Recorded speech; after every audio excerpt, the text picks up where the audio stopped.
What's up, everybody? Welcome back to another Your Story. Today we're here with a good friend of mine, an industry killer, as I coined him, Mr. Exotics, Wesley Daniels from Pristine Auto Detailing out of Austin, Texas. Wesley, welcome, brother. Thank you, sir. This is How you awesome. doing? Good, really good. Yeah. I've been looking forward to this one ever since the Avens has said that we're going to your shop. One, because I've been with your growth and seen it since day one, and just been part of that journey with you from the friendship side of it more so than anything else. But walking in here was incredible today, brother. Especially, as I said, Mr. Exotics. I mean, we look behind us right now and seeing all these cars behind us. And you guys won't see this on camera, but all the cars outside too. Sure. You just blasted this place up. So welcome, brother. Thank you so much for having us. Really appreciate it. Absolutely, man. So why don't you tell us first off your drink of choice and why you chose it? Well, I've been saving this one for kind of a special occasion. And one of my customers actually makes this beautiful whiskey here local. And I thought, got you here. It's a special occasion. I know you've kind of been a part of the journey, and no better time to open it than this. So Blast her up, we'll baby. go ahead and pop it open. Sweet. So while you do that, we also have to give a massive shout out to our sponsor today. Corey Carruth from Sky's the Limit Car Care. Such a good guy. Such an awesome dude. But when he heard that we were coming down here, he wanted to be part of it. So Sky's the Limit Car Care actually decided to sponsor this one for you guys. Sky's the Limit is the Car Pro guys. They're the U.S. distributors for that. Microfiber Madness, Tuga, so many other detailing products, same day shipping. They'll get it to your house, quicker than I've ever seen. Best customer service. Products are amazing. Quality's phenomenal. We use it on all of our cars. So I'm super happy to be a part of the Car Pro team as well. Guys are a freaking killer. Yeah. And the cool thing about it too is Corey's he owns the whole company. He started out of doing reviews online, and next thing you know, Sky's the Limit came out of nowhere, and Sky's the Limit's due to his Saturn Sky that he still has to this day that he was, testing these products on and doing these reviews too. Yeah. But he's got an awesome group of guys and gals down in Florida that is where his warehouse and distribution center is. But they're quick, they're easy, they're efficient. They're detail oriented there too. They have a handwritten note that comes in every single box, and they're the go-to for all your car products. Not just for guys in the industry, but also for the consumer side too. So if you're, just a weekend detailer, make sure you're always checking out Sky's the Limit Car Care for all your products, and make sure you tell Corey that we sent you over there. Yep. Awesome. Cool. So let me pour up, this baby. Yep. So as you're pouring that up, Wesley, you have a story that I think a lot of people can relate to, and a lot of people are also going to be affected by as well. Because you weren't born and raised in the States, and you kind of had a little bit of a tougher upbringing than most people had. And then obviously you're here today and all this, but this didn't come without the upbringing you had. Sure. So can you give us a little background on how you basically were born and raised and got to the States? Obviously, cheers, man. Thank you. Grew up in a city called Cape Town, South Africa. And, it's pretty good. Oh, it's banging. I love it. I'm back. Let's go. Grew up in Cape Town, South Africa. Come from a pretty big family. I got 2 older brothers, a younger brother, a younger sister there. And then now in the States, I also have a younger sister who lives here with us. My whole family's still in South Africa.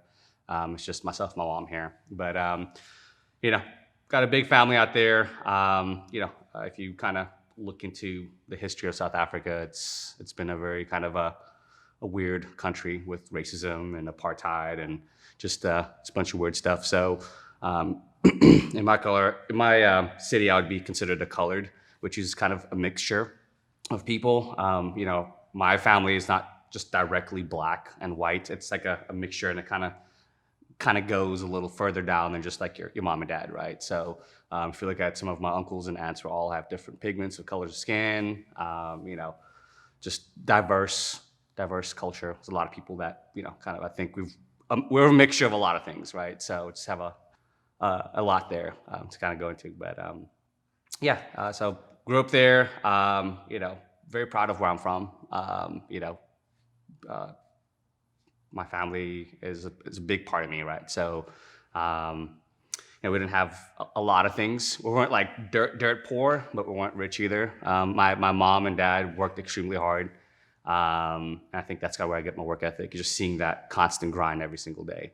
My dad actually kept the same exact job from high school all the way up to just recently retiring. No, what was that? So he worked at the same company, I should say. So he started, I think, in the mailroom and then kind of just worked his way up, right? found opportunities, found ways to move within the company. Wow. And kind of grew there. So, like I said again, I have that same kind of mindset of just grinding it out, right? Figuring it out, opening doors. And I think I get a lot of that from him. Same thing with my mother.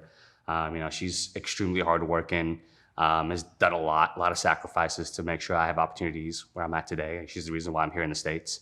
So, I'd say a lot of my success and, drive is to obviously make my parents proud because, they worked extremely hard to, put me in this position to, show them that we can do better as a family, as a generation.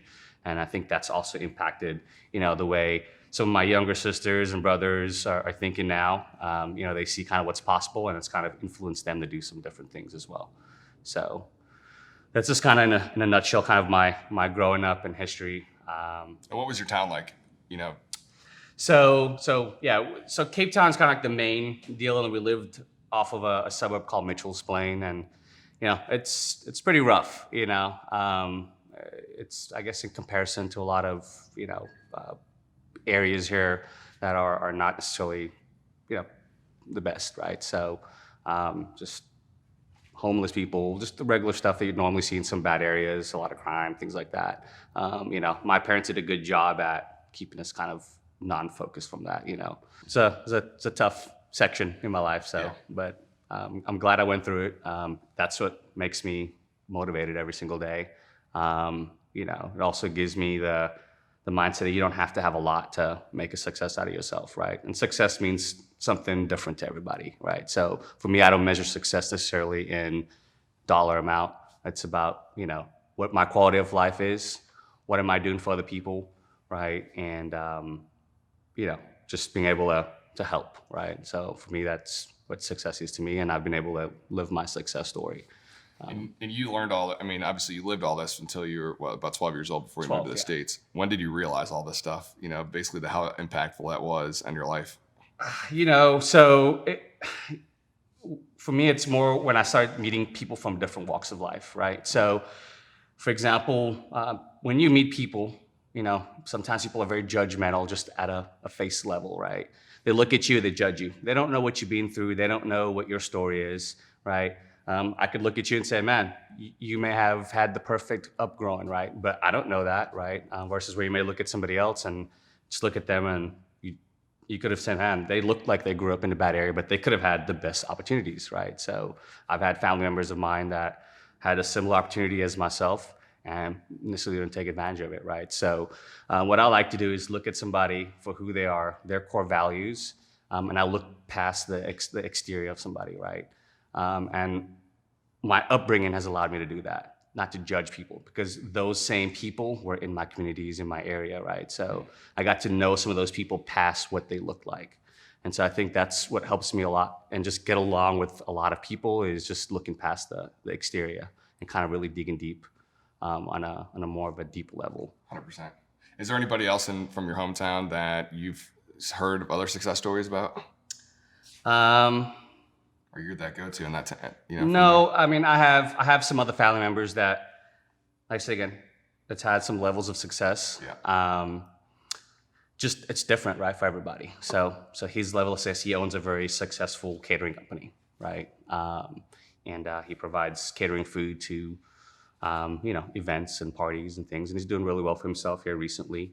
Especially during COVID, everything's kind of very hands off, so you got to kind of maybe do more deliveries and things like that. So he's doing pretty well, I believe, in that area. Cool. Yeah. So what was the decision for your mom to basically pull you out of South Africa and then move you to LA? So my mom moved here on a work visa, and she had gotten some great opportunities for work. She had applied for, I was living with her at the time. So when she lived there, I was living with her. And you were 12, right? Yeah. So I was like right about maybe 10 years old when she left. Okay. So she left for a little period of time, and we went through like the whole process of getting me over here and going through that, and it's a little challenging. Understandably. Yep. And we wanted to do it the right way. So my mom moved here first. She applied for all the paperwork, got us sponsored, got over here, and went through those channels. But that was always the end game. She just kind of came before me, get everything set up. It's a new country, so she didn't want to just come here with a kid, don't know anything. So she kind of came here first, figured it out, set the foundation for us. Went through that process, and then, I came over, and, that was kind of, Was it a culture shock? it was huge, man. Especially in LA. I'll tell you in LA it was crazy. Right? That's a perfect place to put you in first, right? So the first culture shock thing for me, I'll tell you the coolest story, right? So I moved here, and we go eat my first American experience. Get off the airplane, I'm like freaking out. All these big cars and everything just looked completely different. Like in my mind, I thought I was in a fairy tale, right? And the first thing we do is we go to Burger King, right? So it's like just a regular restaurant now, right? But back then I was like, oh, we're going to Burger King. That's pretty cool, right? Because those kind of things were like treats, right? Like McDonald's was a treat, just having a glass. Back home. Yeah, back home. Yeah. So going to like McDonald's or KFC was like a big deal. Like that's like, hey, we're going to KFC on Sunday to get a 20-buck piece chicken, right? And just because things are expensive. But when I came here, we went to Burger King, tried a fish sandwich, which was disgusting at the time. I hated it. But the coolest thing was, and I couldn't stop, is literally the unlimited fountain drink, man. Because soda is like one of those things. When I was a kid, man, we'd have a cup about this high, just a little bit thicker, and you'd get a cup of soda, and that's it. Like, that's it. That's your treat, man, for Sunday. 4 ounces. Yeah, that's it. Sunday. Coke, right? So when I had like unlimited access to Coke, dude. Oh, you're just going. I was like, boom, boom, boom. I was like, slow down, you're gonna get sick. But that was like the coolest thing. Was your mom with you at that time? Yeah. Was she just letting you go? Yeah, she's like, all right, go ahead. Get on with it. Oh, that's so cool. Yeah. Did you go back after that? I went back. So I was like, can I keep the cup? I was gonna going back and get more soda. Oh, that's Up to this day, I still love soda. I gotta limit myself, but yeah. That's all right. Is it still Coke? Is it still your go-to? Coke, yeah, whatever. Whatever's bubbly. I found the secret trick to why Coke tastes so good at McDonald's. Why? It's the CO2. Really? Yeah. It's the quality of CO2 that they put into it. I just found this out from one of our clients as a McDonald's guy, but I thought that was a good story. Yeah. Wow, that's awesome. Yeah. So that was your first American experience. That's my first unlimited fountain drinks, man. I thought it was the bee's knees, man. Just enjoying it. Didn't go back for the fish sandwich after that. No, that's all right. So how was it then? So you got over here, obviously, culture shock, seeing all the big cars, seeing the big skyscrapers, seeing, the different walk of life. Sure. How long did it take you to basically, get used to this American way? It took a while. So, the hardest transition was just schooling, right? So you're moving here, and I was young. I had a strong accent at the time. Different language?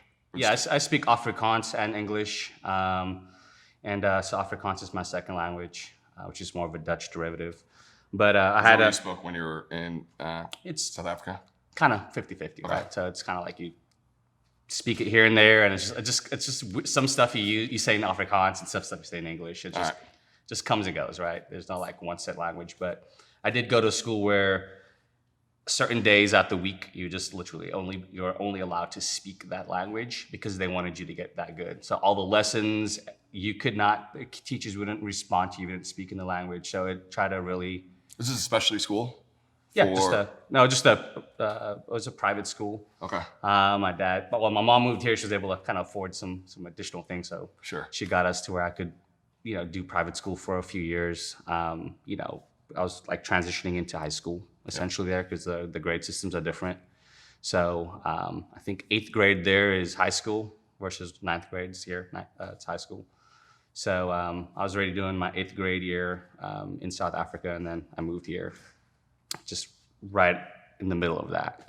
But yeah, so Afrikaans is my second language. English is my first. But I had that accent, and people would pick on me all the time. So part of that was a little bit of a tough transition. The whole, hey, do you ride lions and this and that, and just the funny stuff, which for me, I didn't care. Yes, I do. Cool. Yeah, like I do. I'm about to hit you with a spear or something. I'd use it to my advantage, right? So, because I don't have that much of a issue with people making fun of me. Just a tough exterior. I grew up in war, so I was like, okay, I'm in America. I'm good. You know what I mean? I was happy either way. But that was in LA, so I did some middle school there. Then I moved out to Knoxville, Tennessee. My mom was kind of transitioning with work. That didn't work out. We moved back to LA. That branch, I don't think, was successful there for some reason.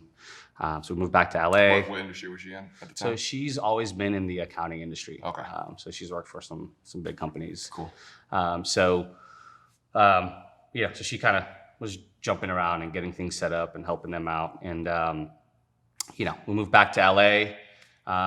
That's kind of right in my freshman year of high school. That's where I met one of my buddies. Actually, that's who kind of got us into detail, and I'll go into that story a little bit more a little later. But we moved back to LA. Then we moved to Nashville.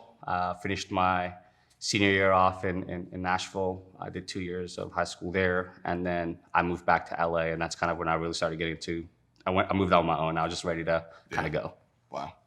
So that's great. So I can only imagine. I mean, I remember when we moved from Wisconsin for our dad's job over to Pennsylvania. It was like, we were 5th grade, and that was extremely tough for me. And I remember my brother was in high school, and it was the toughest thing for him because he went from having all his friends to now having to leave that to spend basically 2 years and try to create new friendships before he goes to now, figure out a college. Did you also have that struggle at the same time, moving around and trying to build new friendships and, become part of the community in all these different states and cities? Sure. Yeah, man. I mean, I think just not having my family was the biggest adjustment for me. Moving here at a young age, it's you're so integrated in your family life, right? And then to lose a dad and essentially and all your siblings and your norm, right, was kind of tough. But I think it's made me independent, kind of throughout my growth. So that was tough, man. And then I moved out on LA on my own. So when I left high school, went back to Los Angeles, and that would scare most people. When you know the country, it's even more scary when you have no family support system. You have no knowledge of, really you got 4 years worth of knowledge of a country, which is, I feel like it's enough, right? And so it was very scary, but like I said again, I just was rolling with the opportunities that I had, and I was like, I'm gonna figure it out. Like, just growing this tough life. Yeah, I just knew there was something big out there for me, and I was gonna figure out how to find it, where to go, and just be fluid, right? Be flexible. And that's where you met Mo. That's where I met Mo. Yeah. Because can you speak about that relationship? Yeah, so Mo's that's honestly my first friend I had since I moved in this country. So Mo's also from a different country. I think that's where we kind of clicked. So he's from Palestine, and his family was great. All his brothers and his uncles, everyone's so inviting. They just have a big family lifestyle, right? So I think that's what kind of really connected us, is just me fitting in that family, because now I'm losing a family essentially, not being somewhere, and I kind of found that temporarily there, right? Which was huge for me, and they've been super helpful. I mean, when I moved back to LA, I stayed with them for 6 months so I could kind of figure out my own living situation, and they've always just been super helpful, supportive. Mo's brother, his name's Eddie, he actually came up with the idea of starting a detail business, right? Because we're trying to figure things out. So, we kind of had that idea, and we never really did anything with it. I kind of did some other things. After that idea popped up, I was like, I don't really want to wash cars. So I kind of selling some Kirby's. I was trying to make money right away, and I don't know how to do this. Kirby's are extremely. This is my cool story I tell about you. So I'm like, if there's a guy that can walk up to somebody and knock on their door, you're not even cold call, just walk up to their front door and say, hey, you have to buy this $7,000 vacuum. Man. You need this in your life, and for them to say yes after 5 minutes of talking to you, I'm like, you could sell anything. Selling a $20,000 PPF job is nothing compared to that. Yeah, no, it's that. I think that job. I've met a lot of people through Kirby. That was actually another big part of my character building and just sharpening certain skills, right? So this is what it would be. We'd go to work every day. We'd have a van that would pick us up, load it up with machines. We'd go out to a neighborhood, knock on the door. Say, hey, Grant, my name is Wesley. I want to go ahead and clean a piece of your carpet for you, pretty much. Show you what this machine can do. We're trying to get some information, get some customer feedback. It's absolutely free to you. You don't have to do anything, right? That's kind of the general pitch. People are like, sure, I'm gonna clean my carpet for free. So we'd get in there, we'd set up a promotion, and we'd start building value, right? And I think that's where it's translated a lot when we're talking about, building value on why you should protect a, $500,000 car. It comes a lot easier for me than most people. Yeah. And so building value in a $3,000 machine that was a great machine. You own one. I own one. Yeah. It would last a lifetime. It's a great piece of equipment, but it's still expensive for the average person, right? Sure. If you think about $3,000 for a machine, it's pricey. But like I said again, we would build value in it, we learned a lot of sales skills, a lot of just building rapport instantly with people because you have to make people feel comfortable. You're going to their door, sometimes very late at night, and, they're looking at you through a peephole like, who the hell's this, right? Trying to clean my carpets at, 6 o'clock at night. So you need to figure out how to just instantly connect with people. And that's, like I said, again, with my background, knowing how people react and body language and things like that, I was able to kind of really, excel in that role. And how long did it take you to learn those traits? I always had those traits, but I really sharpened it through Kirby. Yeah. Right. So, I'd had it just kind of dealing with people, and then really kind of, sharpen those tool sets, as I went through that process. And it was like multiple sales, like and all day long. How many doors were getting shut And on? I would knock on every single door. We just would canvass a neighborhood, man, and go through and, get every street, make sure we get every house. If there's a nice car in that driveway, man, we're there. We're there.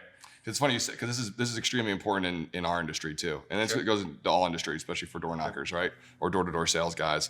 Which whenever somebody's asking, hey, how do I get more sales? I always say, although it's illegal now, but I don't really care. Go and start knocking. Right, go and walk up to people, and you're gonna get 500 no's before you get one yes. But that one yes, referral based, build the value. It's gonna turn into this, right, at some point. Can you speak of that as well, of how valuable it was for that one sale for you and what that would turn into? Yeah, man. So a lot of things I learned, like I said, again, in the Kirby industry, I translated into the detailing space. Yeah. So for example, we would go to a door, right? We'd set an appointment. And I'd say, hey, man, we're actually working with Mr. Menard down the street. So obviously, Lucy, a couple houses down, knows Mr. Menard. Okay, cool. You're working with such and such. Yeah, definitely would love to get that done too, right? So would name drop, would use certain skills, make people feel comfortable, and would go ahead and, like I said again, just go ahead and sell. What I did with that skill set is I did the same approach. So when I transitioned or started my business here, that's the trailer I started with right there. That's the trailer you started with? That is the trailer I started my business with. So that's cool. Started my business with that trailer, Mazda 3. We hitched it up, and I started knocking doors, right? Knock doors. Same. Was your Mazda lettered up at all?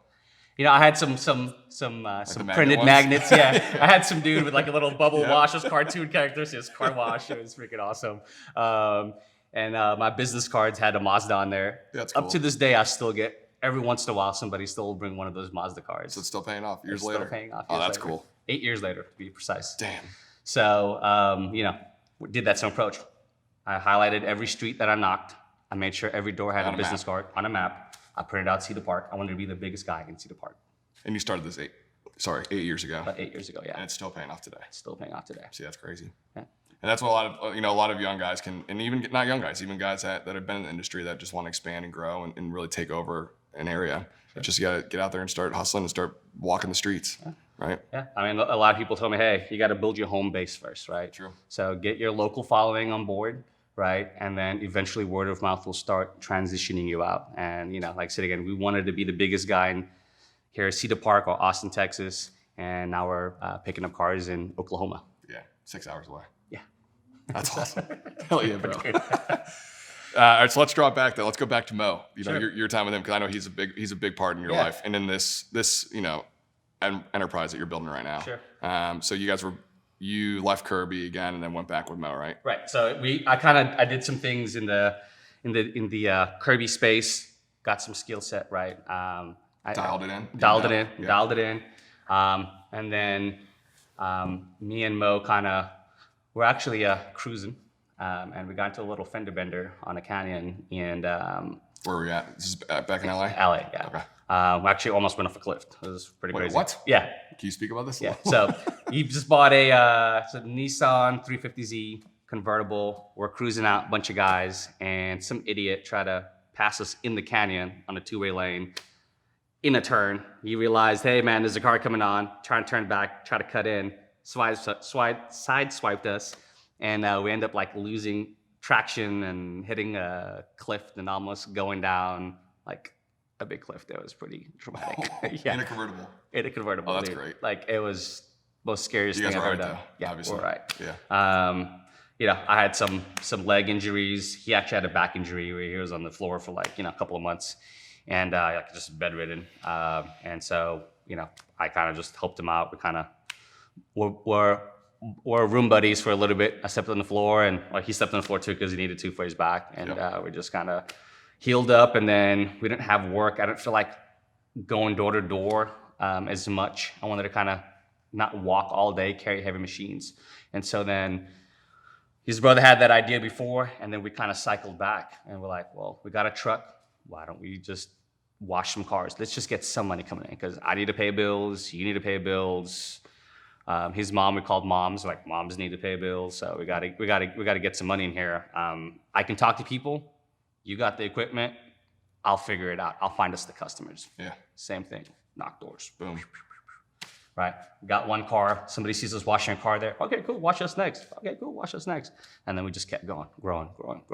We got repeat customers. Started growing, and then. And what was your day to day? I mean, were you guys working, 6 a.m. till 8 at night? Whatever it takes. Yeah. So it didn't matter. No. You're going to stop when the cars stop coming. Yeah. Right. Cool. So we'd work sun up to sundown essentially. Yep. Right. 7 days a week. Grind mode. Don't care. Done. We're about to have 2 matching mansions. Right. Yeah. Like matching driveways. Get it. In a calm. Hey, what you doing over there? And you're talking the whole time, right? Yeah. That was like the vision, right? So, and that's still the vision. Is just now he wants to have a G5 in addition to that. So I'm like, all right, cool. Can fly us. On the way to the moon. Yeah, on the way to the moon. Doge point. I had to add that in there. So yeah, we've always had that drive and ambition, and he's doing really successful for himself now. So obviously we parted ways because we wanted to kind of do 2 different things at that time. And how was that conversation too? Because I know a lot of guys have this situation. I mean, for us, we're best friends, right? So the friendship came first. Sure. Right. So we're like, hey, man, like the friendship comes first. We're not going to put the business in the way. However, we do want to part ways. He just, at that time, there was so much competition going on where it was driving the price of things down. And if we did scale, it would actually run us out of business. So we knew long term at the rate we were going based on what we had, resources available to us, and opportunity and just the customer base. If we did scale it, it probably wouldn't work. As well as we thought, we would make less money. So we kind of were at a standstill, and we wanted to grow something big, right? So at that point, we didn't know how to scale a business. That was like one of the first actual legitimate businesses we ran. And how old were you when you guys had this? So we were probably in like 19, 20 years old. All right, cool. That range, yeah. Yep. So, we didn't know anything about business, but we were figuring it out, right? Yep. I know how to talk to customers. We know how to bring money in, but scaling a business, as you know, is totally different. So yep. I learned a lot from that business. There were some failures in that business that I haven't repeated in this business, and I think that's why, as well, we're at where we're at today. Wow. So you got separated, and then you moved down here, and is he still in LA? So we separated the business. Then I moved into the mortgage industry. That's right. So I started doing collections and worked my way up. I got, opportunities to work in New York. So then I moved out to New York, and that was a blast. You're in the city? In the city, baby. I loved it. It was freaking cool. The energy was vibrant. Yeah. From South Africa to LA to New York, dude. To New York. You're I was just loving You it, were man. living. Yeah, just Miami was the only thing I didn't live in that we checked the box right. Yeah. But other than that, man, it was like I got the best of both worlds. So I got a little bit down south, which kind of grounded me, Got that LA lifestyle, and then New York, it was just a different thing. I was like 3-piece suit, man. I was dressing up every day, taking subways. I thought I was the bee's knees, man. I loved it. And it was just cool working in skyscrapers, just, being a part of that corporate industry. It was amazing. Yeah. And I was actually doing pretty well, making good money. And then I had met a girl at the bank in LA, and then we kind of, like I said again, her plan was to move to New York, right? She was kind of pursuing acting and all that good stuff, and that's why she moved to LA from Texas. She had some life experiences that had to force her to move here, and at that point I decided, okay, do I stay there, enjoy what I'm doing, which will probably break this relationship up, or do I move here? And I made the better choice, right? I moved here, and it's been a blessing so far. Austin has been great. I've been able to create more of a lifestyle for myself here than I think I would have in any of those other places. Yeah. So. And having that support system, it's funny. We talked about this yesterday with Graham about having the support system of our loved one next to us, right? When we're able to walk back home after a long day of either we're in heaven or we're in hell, depending on how we're walking in the door, having that support system there. Sure. Can you talk about that, especially moving down here, basically Sure. to make sure that relationship stays alive, which I know that probably brought you guys even closer. Yeah, it definitely did. She's always been an amazing person. I think coming from a down south, or this Austin's like an amazing. It's very family oriented. It's just a different set of morals, and and the way things are done here is a lot different than New York or LA, right?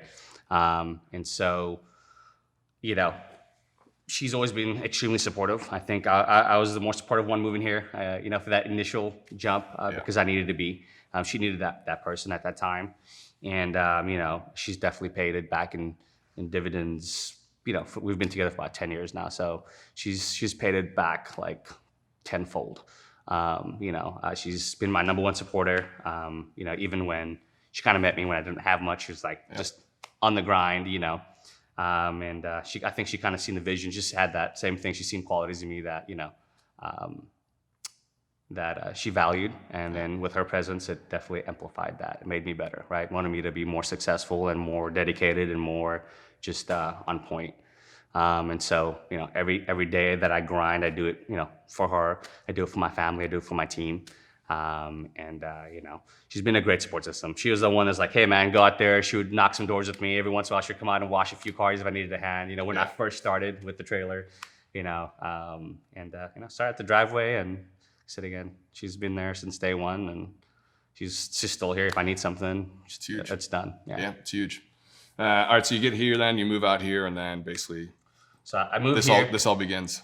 Kind of. So right. I get here. I'm still in the mortgage industry because I just got hired straight from New York with a smaller company. Got a transfer? Yeah, it's got a transfer. Okay. Smaller company, not B of A, but a small company. And then,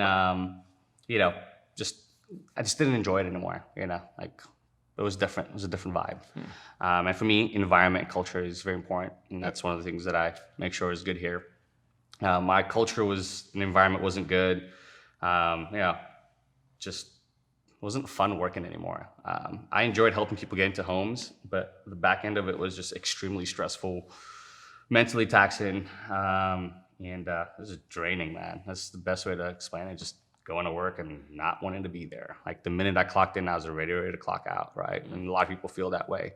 And so started the business part-time on the weekends, Saturdays and Sundays, knocking doors, getting the word out there, building that customer base, setting the foundation for what I knew was going to be, something more full-time.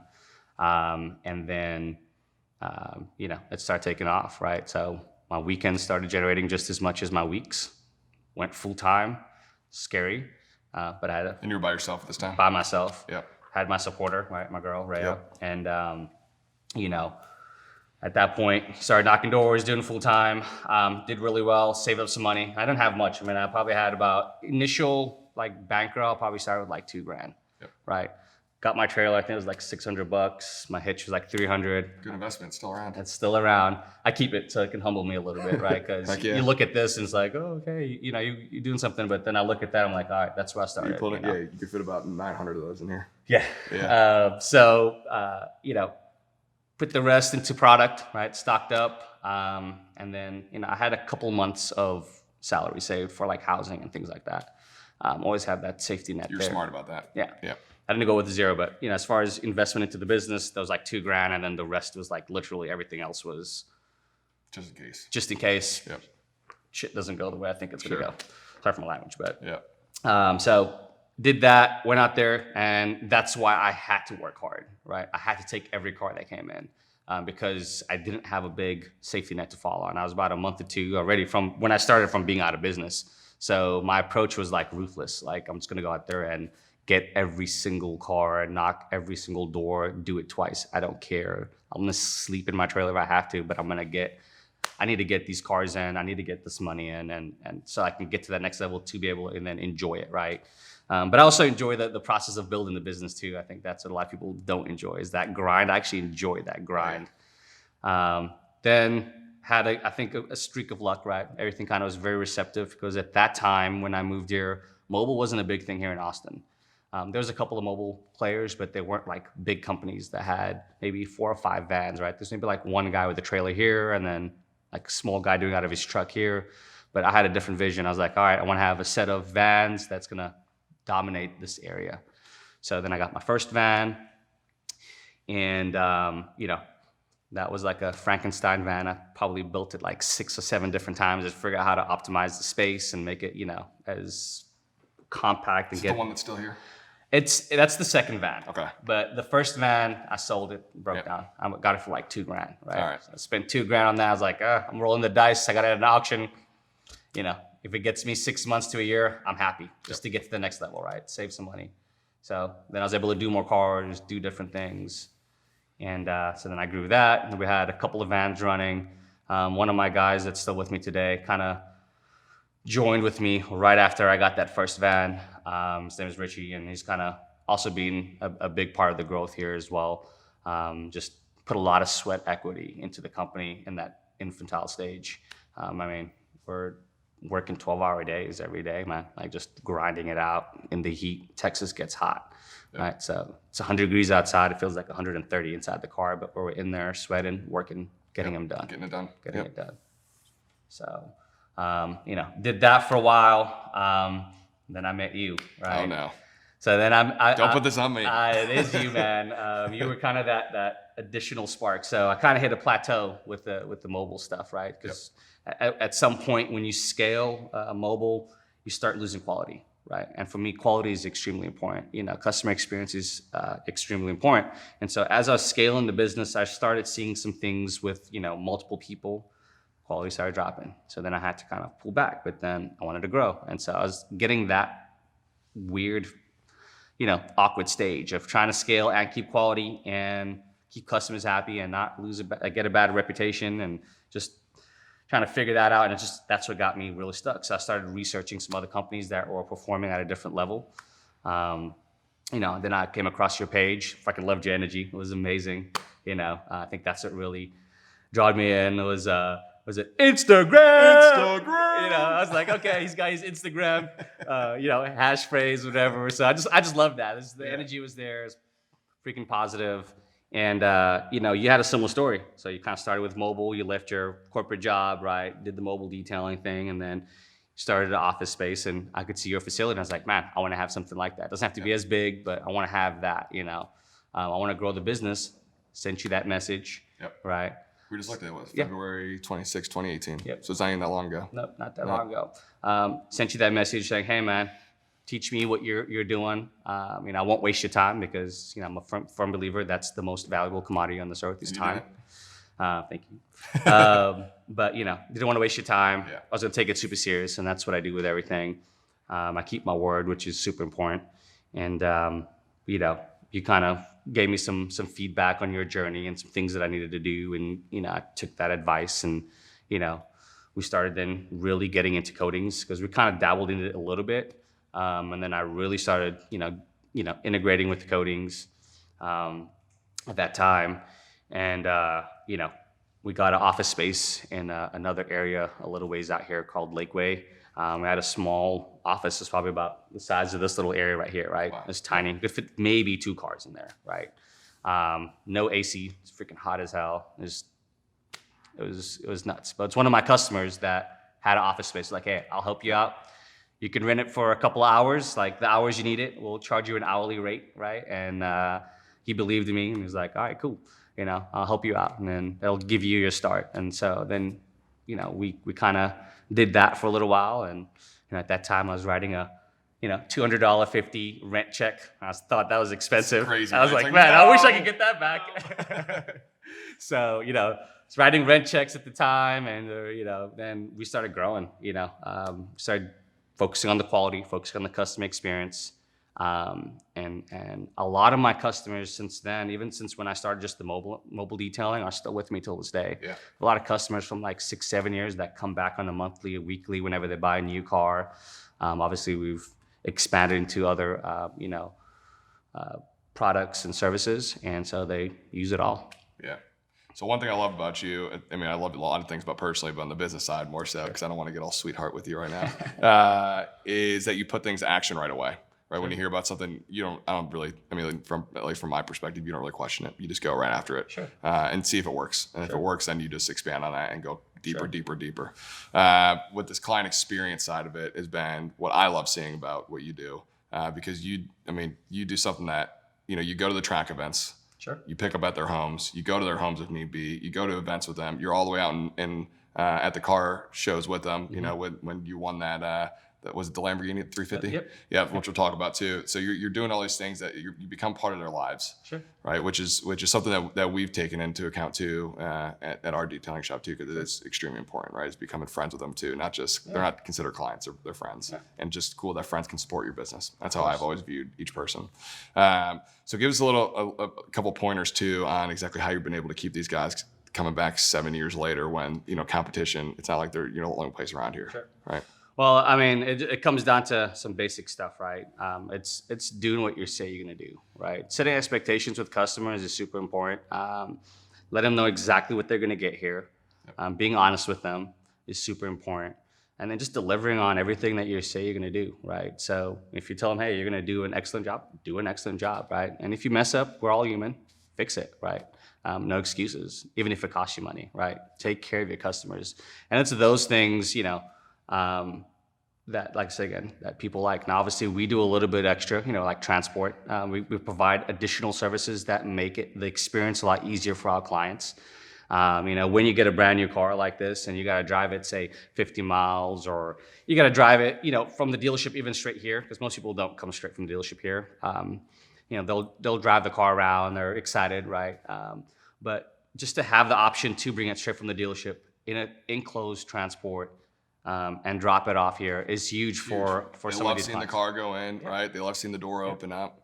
It's great. It's cool. They love seeing you taking the videos and your guys, shooting it going on and off the trailer, right? Providing 24-hour updates. So, if you watch my Instagram, I kind of took a little bit of yours, but we provide stories throughout the day. So my customers don't even have to call me to know what's going on with their project. They can go on my feed and see exactly where they're at, right? And then we have this amazing You're Able app that allows us also to provide that for our customers as well. So it's been super, super cool.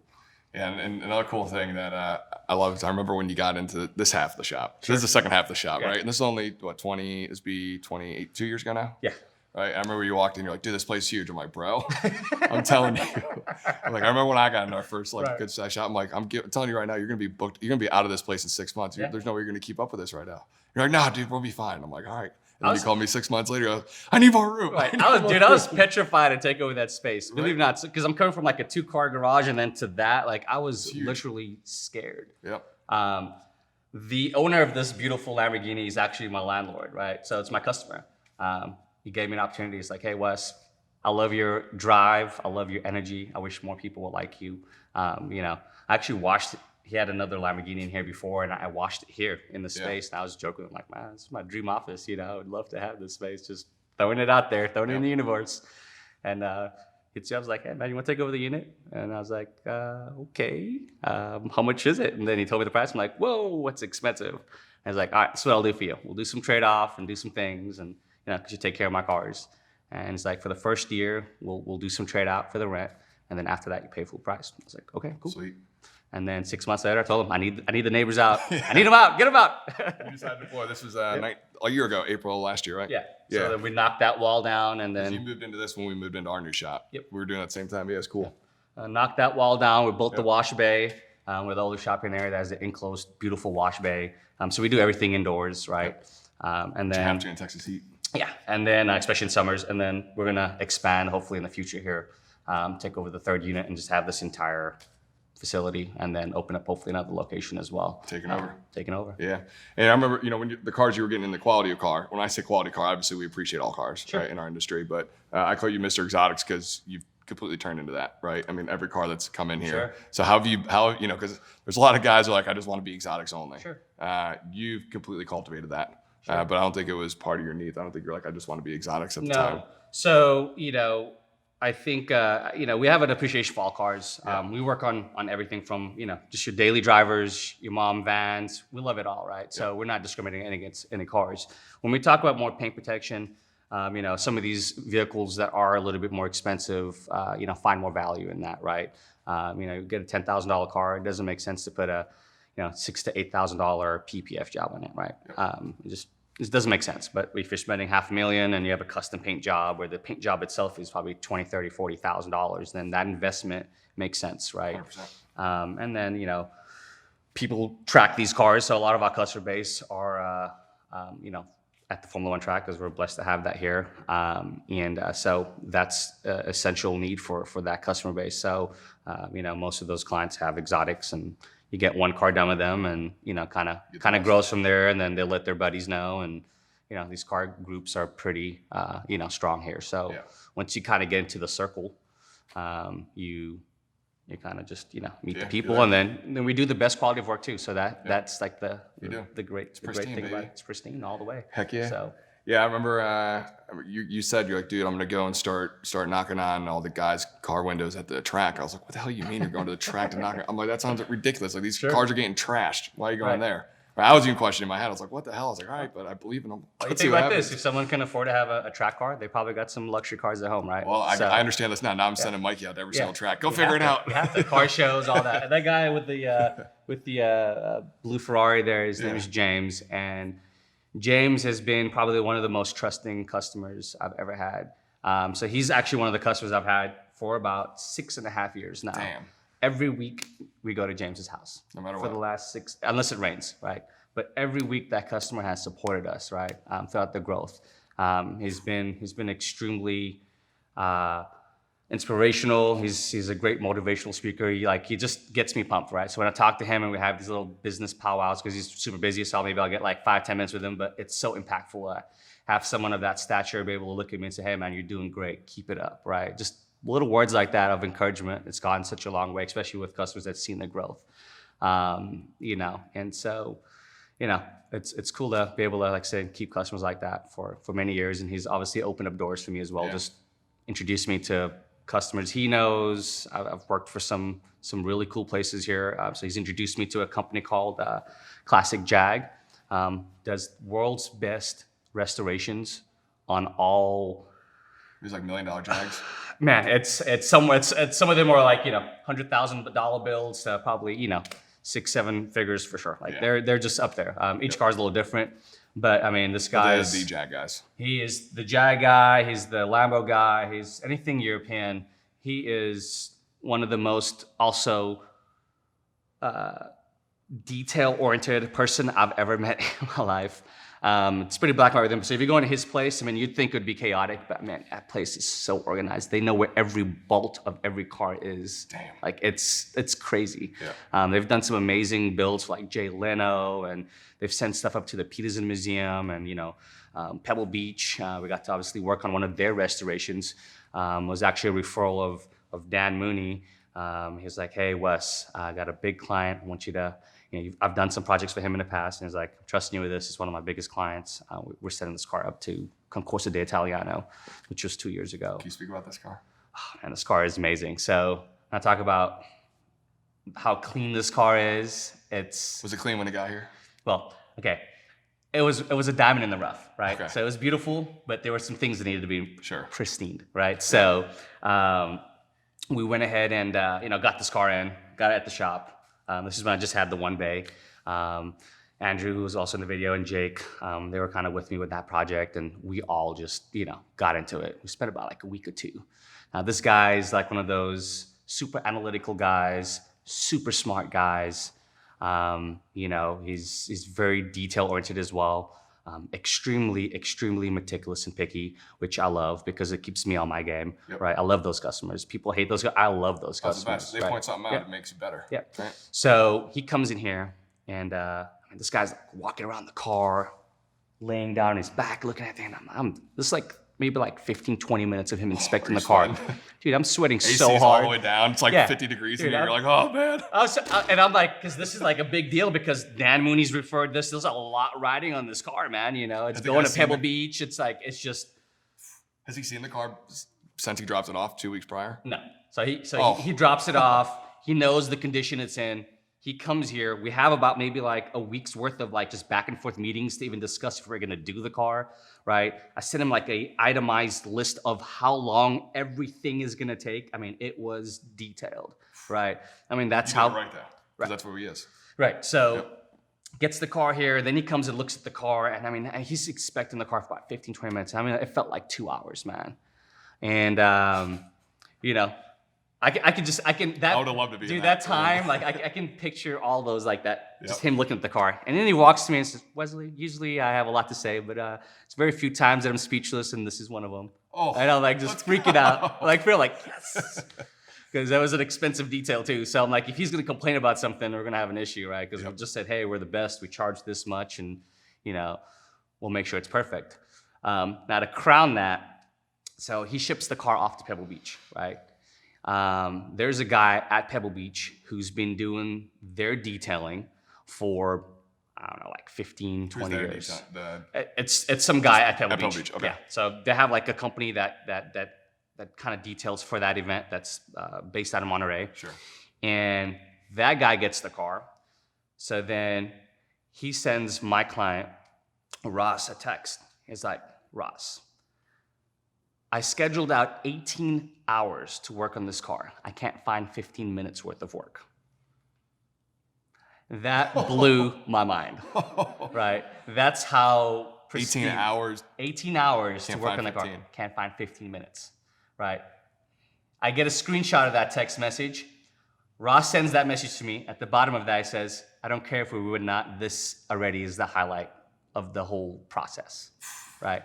So, damn, bro. Yeah, that was freaking awesome. He was so happy with just that genre or that message that he got. He invites me to go with him. Right? It's like, Wes, you know what? I want you to go with me. Right? I want to gift you that. I was like, okay. I've never been to Pebble Beach, right? So I come from South Africa. I'm like, okay, like we're going. Like we're doing all these bucket list items, and they're just coming because I'm doing what I'm supposed to do for my customers, right? And so we end up going there. He flies me out in a very nice jet. So we landed in Monterey. Little PJ, you know. We land at Monterey Private Airport. Did you touch the moon with Doge on the way over? I almost touched it, man. We're that close. That was freaking awesome. We get down there. The car is in his hangar. We inspect the car. Car got there. Looks great.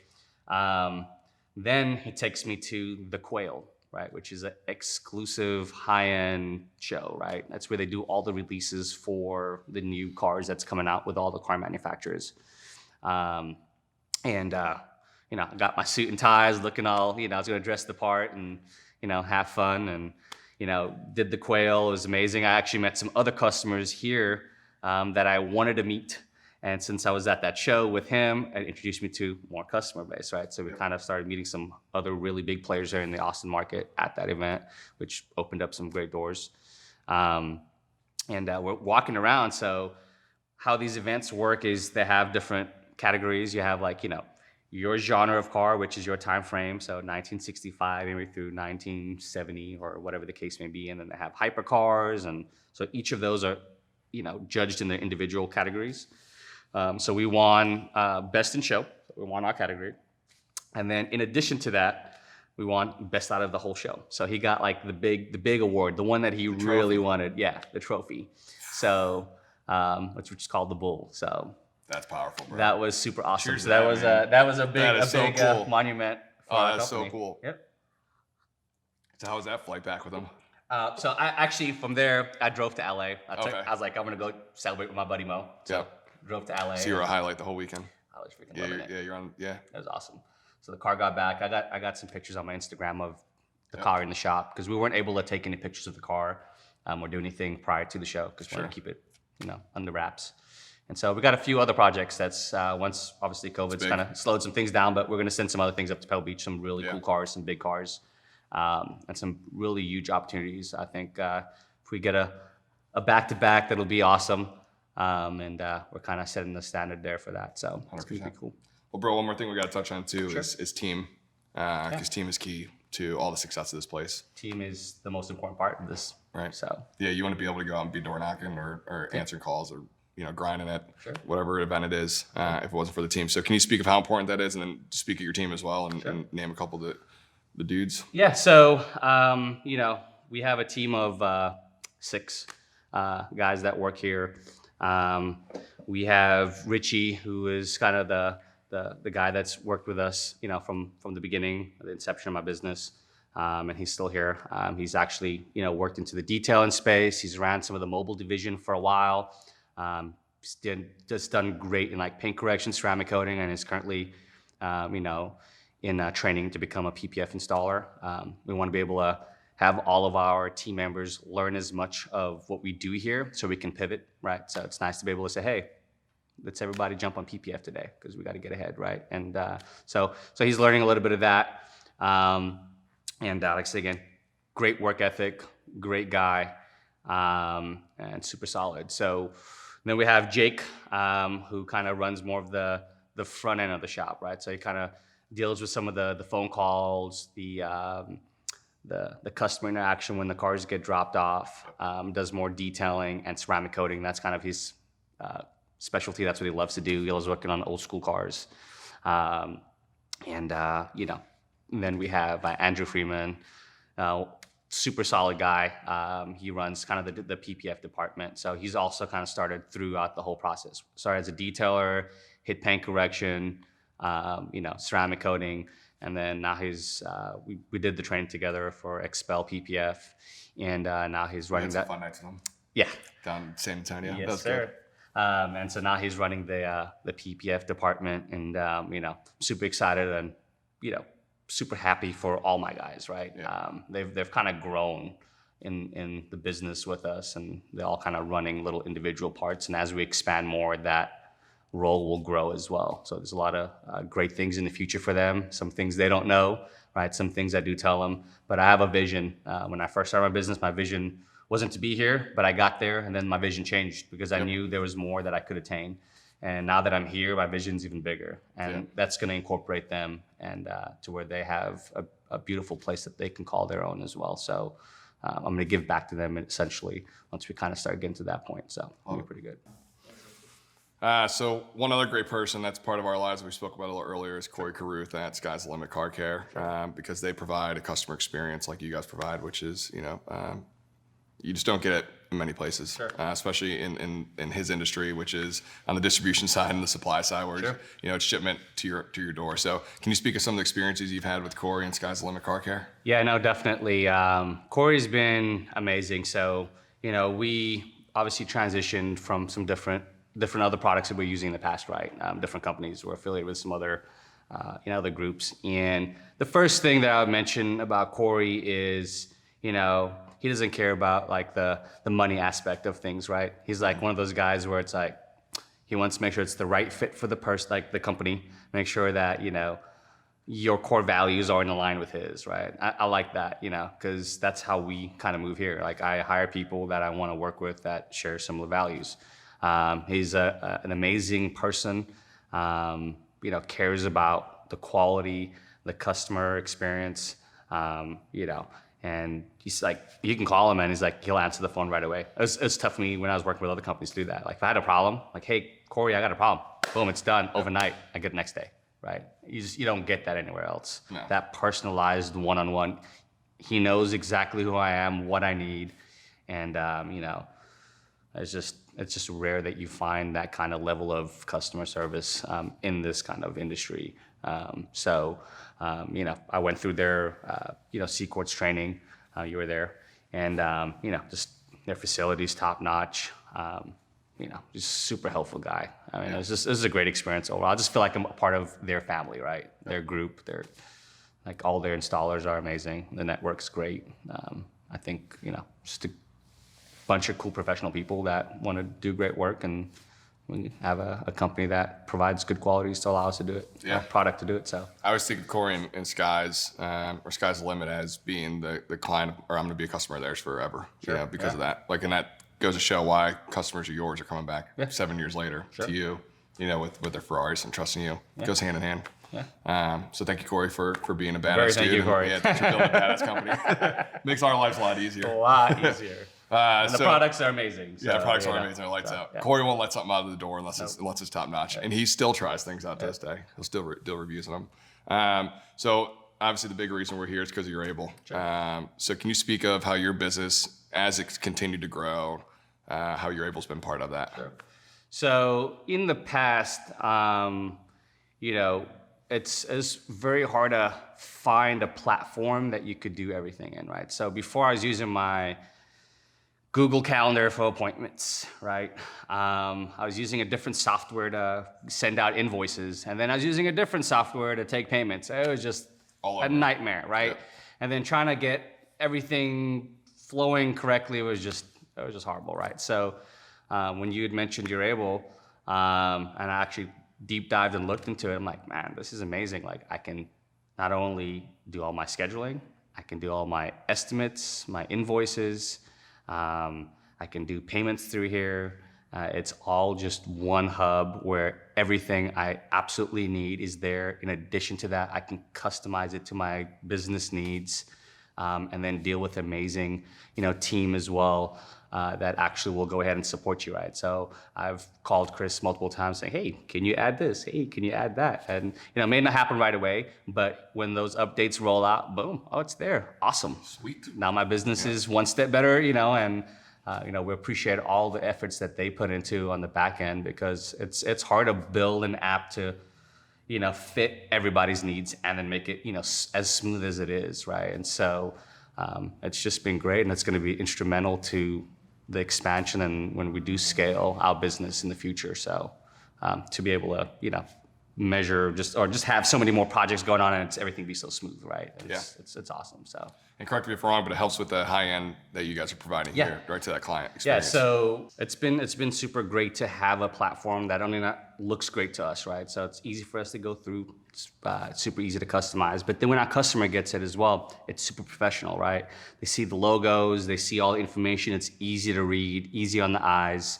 And then it's also easy for them on their side, right? Because there's still interaction that they're dealing with. So they're clicking links to make payments, they're approving things, they're checking out,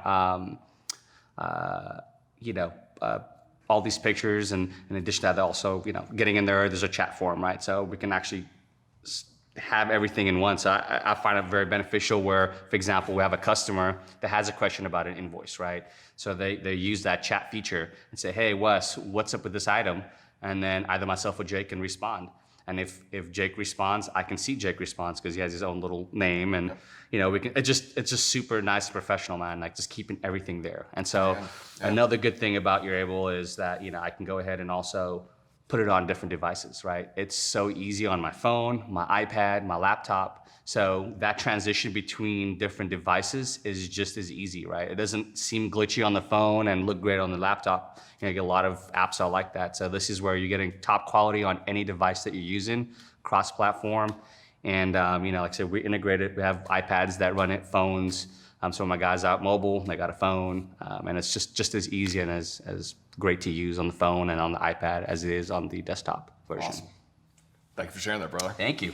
All right, so one more thing we're gonna do. We're gonna have to bring this home because you shared a story with us earlier about where your level of just vision came to what it was, and entrepreneurship came to be, which was you shared a story about your dad with little marshmallow men. Sure. We walked around. So can you share that story with us? No. So when I was growing up, my dad wanted to kind of instill that business mindset, right? So what he did was he said, all right, figure out what you want to do. Well, I like candy. I always loved candy. I like eating stuff. Like, well, how can you make that into a business, Wes? Candy and Coke. Candy and Coke, right? Coca-Cola. So he's like, how can you make that a business? Like, I don't know. And then he kind of walked me through that phase, right? So we built these little marshmallow men, and he got me a little wooden board. We drilled some holes in it, had a little strap, and I would just make my little marshmallow men. And what I'd do is I would sell them to, either people coming home from work for their kids, right? So, usually you'll bring something home for your kid. Were they wrapped in anything? Or they were wrapped like a little paper bag. So it was like a stick, and then you had all your little candies, had a paper bag on it, and then I had like a little ribbon that I would turn and tie it up, and had a nice presentation, right? Yep. Had a little, dyed, made little eyes, and I just make it like a real deal at what kids would want. So, I would sell that to parents coming home from work, or I'd go to movie theaters, if people wanted to get something as a snack before the movie theater, and I'd be, selling that. And those little principles, like I said again, that my dad instilled into me as a kid kind of translates, as a business owner today, because it's not what you have, but it's using whatever you have and then building on that, and then continue to build and continue to build. And so I started with the trailer, and I just continued to build and reinvest and continue to build, and here we are today. Look at you. Yeah. I love it, bro. So proud of you, man. You had no idea. One other great goal that you shared with me too from the beginning was that you want to build this mansion on the water with your pops. Yeah. Yeah. Can you share that vision with us? So, I don't get to go home often as I'd like. I think I've only been back to South Africa maybe twice since I've been here, and I've been here, it's like almost 21 years now, right? So, not much physical interaction there, more FaceTime, right? So, thank God for FaceTime. Like, it's been instrumental in just being able to connect with family, right? Just being able to see people and have that interaction. Because before we're limited to the little phone cards because the international rates on a phone was expensive. But anyways, I went back home, long story short, and my dad took me to this place, which is a little ways out of like the main city, which is Cape Town. It's called Onrus. And, we were looking at some homes, and I was like, man, we're going to get one of these homes one day, right? Like, I'm going to make sure that we have one of these beach homes. It's like beautiful modern style home. It's kind of stucco around the beach. I mean, you probably walk like 100 yards and boom, you're in the ocean, right? And so that's kind of like my next personal goal. Once I kind of get some things situated here, but that's kind of the next goal, that we're gonna build that house or buy something and redo it. And I'm gonna spend some time back home and kind of really maximize, some of the time with my family that I missed out on, for this last 20 years. So, Yeah. So that's kind of the next step in my journey, personal goal at least. So. Well, hopefully when we come back with the video crew in 2 years, maybe we'll be flying out there to your mansion and doing it. I would love to. I would love to do it there. It would definitely. I've thought about maybe expanding out and starting a branch out there. Right. There's a couple of really big companies out in South Africa that are into the detailing space. So we got to get them plugged up with your able as well, hopefully in the future, and kind of be a worldwide domination for everybody. Right. Yeah. Everybody's got to kind of expand into that mindset. So super excited. Well, Wesley, thanks, dude. Yes. Love you, man. You're welcome. Cheers, Thank you so brother. much. Cheers. Yeah, absolutely. Thank you for having us. Thank you for opening your doors and having all your guys in. All right, cool. Thank you, as always, to Michael, Chris, and Kyle, everybody over at Your Able. Thank you so much to Corey at Sky's the Limit Car Care for making sure that he sponsored this one, because I know that Corey's just a great dude, and he was a perfect one for this. Make sure you go online, sign up for the free 30-day trial, and as always, keep shining. Thanks, guys. Awesome.